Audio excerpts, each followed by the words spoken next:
Πριν από 3 χρόνια βγήκα στην τηλεόραση για πρώτη φορά κοινώς, εκτέθηκα σε αρκετό κόσμο. Μέσα σε αυτά τα 3 χρόνια έμαθα πάρα πολλά πράγματα. Ένα από αυτά είναι ότι η δημόσια αρένα κάνει το στάδιο να ξεπουλάει.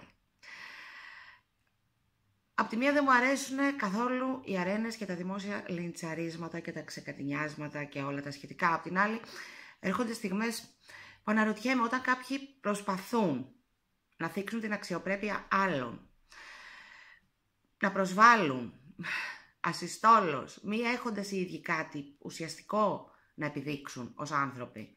Εγώ θα κάτσω να τους ακούω? Σίγουρα όχι, χωρίς όμως αυτό να σημαίνει ότι θα τους πετάξω και στα λιοντάρια. Προχθές λοιπόν έκανα μία ανάρτηση. Όπως είχα κάνει και πριν από 3 χρόνια, 2, δεν θυμάμαι ακριβώς, για ένα ανάλογο περιστατικό.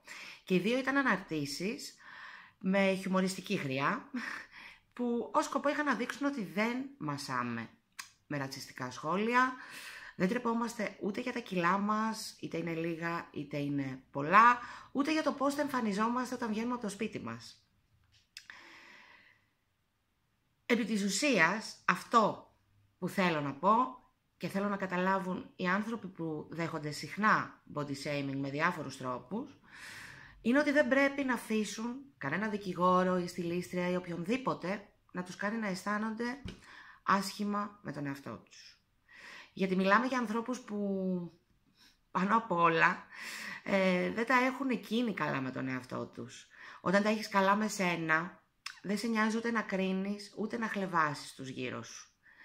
Δεν θέλω να ασχοληθώ περισσότερο με την περίπτωση του δικηγόρου και λυπάμαι που του δόθηκε τηλεοπτικό βήμα μέσω τηλεφωνικής σύνδεσης βασικά, το οποίο, όπως είπε ο ίδιος, δεν ήθελε, αλλά ταυτόχρονα ζήτησε να τον καλέσουν και στο στούντιο της συγκεκριμένης εκπομπής για να πει περισσότερα μια άλλη φορά. Θα πω μόνο ότι η δικηγορία ως λειτουργήμα σχετίζεται με τη δικαιοσύνη. Και προφανώς όταν δεν μπορείς να κατανοήσεις τις βασικές αξίες του επαγγέλματός σου, πιθανότατα νιώθεις αποτυχημένος επαγγελματίας, ίσως και άνθρωπος. Ας ασχοληθεί λοιπόν καθένας με τις ανασφάλειές του, χωρίς να πατάει επάνω σε άλλους για να νιώσει σπουδαίος.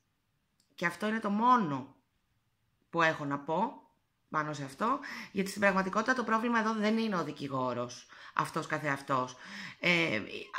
Το πρόβλημα είναι όλοι όσοι μοιράζονται ανάλογα κόμπλεξ και συμπεριφέρονται στους γύρω τους αναλόγως. Να μην τους αφήνετε να αγορεύουν ερήμην σας.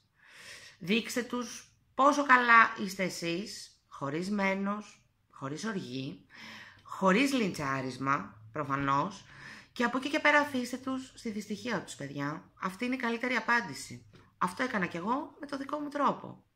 Και επειδή τελικά όλα είναι θέμα παιδείας, θα σας δω το απόγευμα στο Σύνταγμα στις 7, στο Athens Pride, φεστιβάλ υπερηφάνειας, για να δείξουμε τη δική μας παιδεία.